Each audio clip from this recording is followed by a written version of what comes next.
Hey everyone, today on The Modern Defender, I'm going to tell you what the essential self-defense tools are that you should carry with you every day, whether you're going to the grocery store, on a solo hike, or even a group hike. These tools will give you the tactical advantage that you'll need to defend yourself against an aggressive human being or an aggressive animal. Stick around. Hey, before we get into that, please subscribe to the channel, hit that like button, and feel free to leave me a comment and let me know what you think. I just want to point out from the start that some of the tools that we use or we discuss using today are not going to be for everyone. And that's fine. You don't have to start off with all the tools that we discussed today. Take your time, start with something very simple, and then build from there. You can't go wrong with having a good sense of situational awareness and build upon that. All right, let's get started.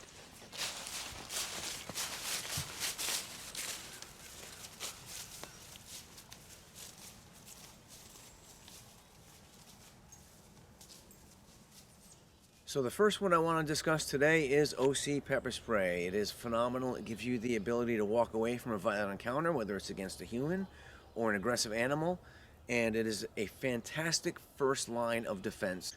But it's not just about having the pepper spray, it's about how you're going to carry it, how are you going to access it, and how are you going to deploy it, okay? A lot of folks will use pepper spray with their finger on the top. You don't want to do that. You want to use your thumb in a punching motion and get it out in front and deploy it as quickly as possible. You're going to find with the majority of these tools, it's not just about carrying them, it's about knowing how to access them and knowing how to deploy them quickly.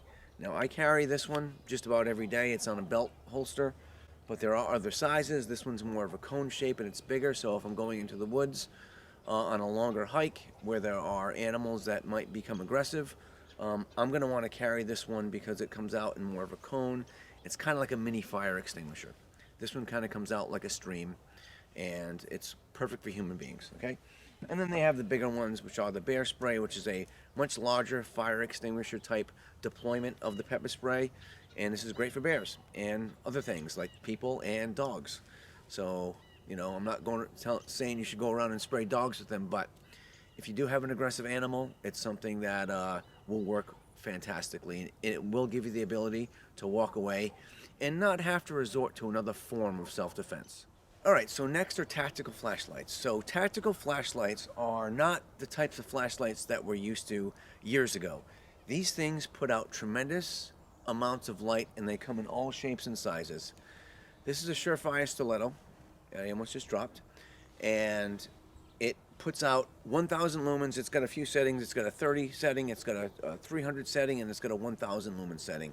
In most flashlights, most tactical flashlights, you want to make sure that they have a deployment button on the back, okay, an end cap button, so you can get that light up quickly and you can get it on target. So, you know, this one's a 2,000 lumen Nex torch. It's got a 2,000 lumens, absolutely blinding.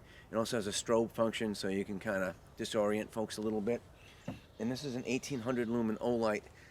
I carry these at various times. Sometimes I'll keep this one. This is usually my one for my vehicle, but I'll carry these depending upon what I'm doing. This is usually the one I have on with me on a daily basis. But regardless of the tactical flashlight that you are carrying, you want to make sure that it is at least 1,000 lumens and can really illuminate the crap out of something. And again, 1,000 lumens is absolutely blinding, especially in low light situations. And as most of you know, I always recommend carrying a tactical flashlight in addition to pepper spray. You want to light up the target and just deploy that pepper spray, and they'll have no idea that that pepper spray is inbound. So these two tools work very well together against human beings.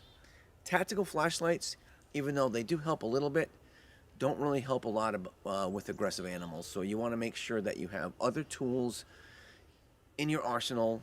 If you are in a situation where you might be dealing with aggressive animals, again, pepper spray is fantastic for that. All right, next, a good tactical knife. Now, what do I mean by that? Just about any knife is tactical. What does tactical mean? It just gives you the advantage in the event that you need to use it, a tactical advantage over your opponent. Gives you the edge, no pun intended. So I'm not a huge fan of carrying knives for self-defense. I find myself cutting boxes open and just doing all sorts of things with my pocket knife, and that's fine. You should have a pocket knife. But there are knives that are designed just for self-defense. One of the knives that I carry occasionally for self-defense, and again, this is just for self-defense. This is not for opening boxes, is the Dynamis SMR blade.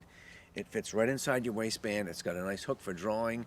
It's a stabbing, punching, hooking, grabbing type knife, and it is incredibly useful as a self-defense tool.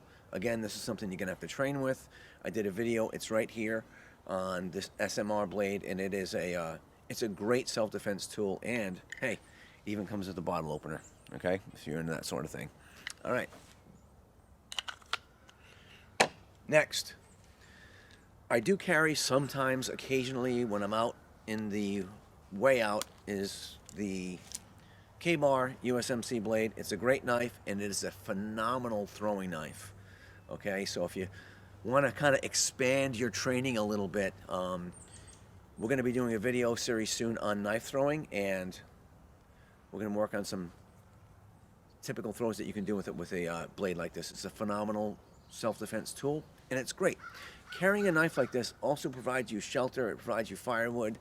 There are so many uses for a large hunting knife out in the wild. It is something that you should think about carrying with you, and if you do carry, learn how to use it. Okay, there's so many things that you can do with these knives.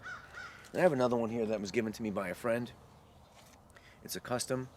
It is heavy and it is beautiful, and I would never throw this because I just think it is such a gorgeous knife. It's great for chopping wood and things like that. So again, start with one. If you don't have any, work your way up, and as your skills improve, you can start adding different types of knives to your arsenal. And next, of course, is your walking stick. Now, you're not going to take this to the grocery store. Maybe I have seen some people with walking sticks in grocery stores, but typically this isn't something you're going to carry with you on a daily basis. But, you know, whether you're going through a walk in your neighborhood or, you know, definitely on a hike solo or otherwise, you're going to want to have a good walking stick and know how to use it, okay? Walking sticks are fantastic deterrents against aggressive animals. And just so you know, we will be doing a video shortly on how to use a walking stick to defend against aggressive animals, so stick around and keep your eyes open for that. But the most important thing about a walking stick is it comes to about mid-chest level, maybe a little higher, which is fine, and it is made of a strong wood. Now, these are waxwood walking sticks that we have here. We're going to be selling these shortly on our website, themoderndefender.com, so once we do that, we'll let you know. But again, walking sticks, you need to have a good one. Those trekking poles that a lot of folks have are not very good weapons for self-defense. Honestly, I think they could be more of a hindrance because it could give you a false sense of security. Unless you really got a driving strike in quickly, I don't feel that they are a good tool, a self-defense tool.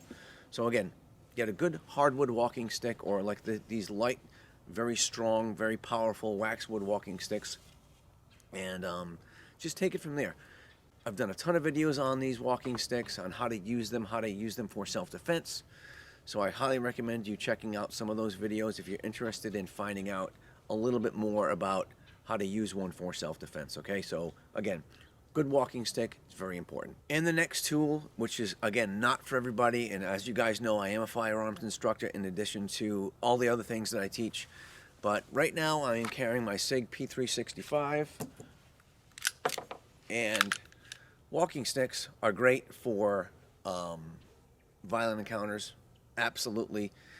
But if something transitions to a deadly force encounter, you're going to want to have something that you can use to stop the threat, whether it's a human being or an aggressive animal. Now, around here, we have had some bear attacks recently, just next state over, and so this is something that you want to be aware of when you go into the woods, when you go into an isolated area.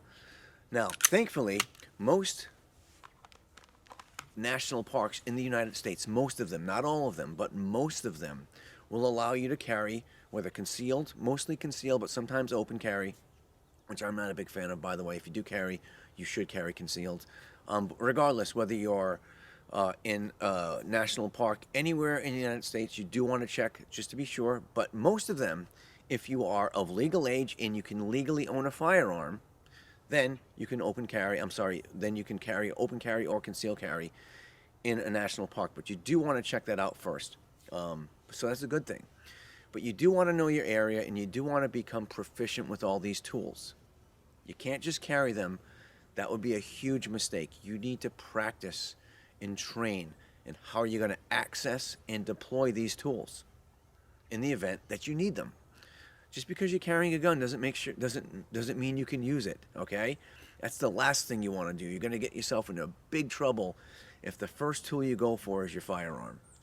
Unless the situation warrants it, but in most cases, it's not going to.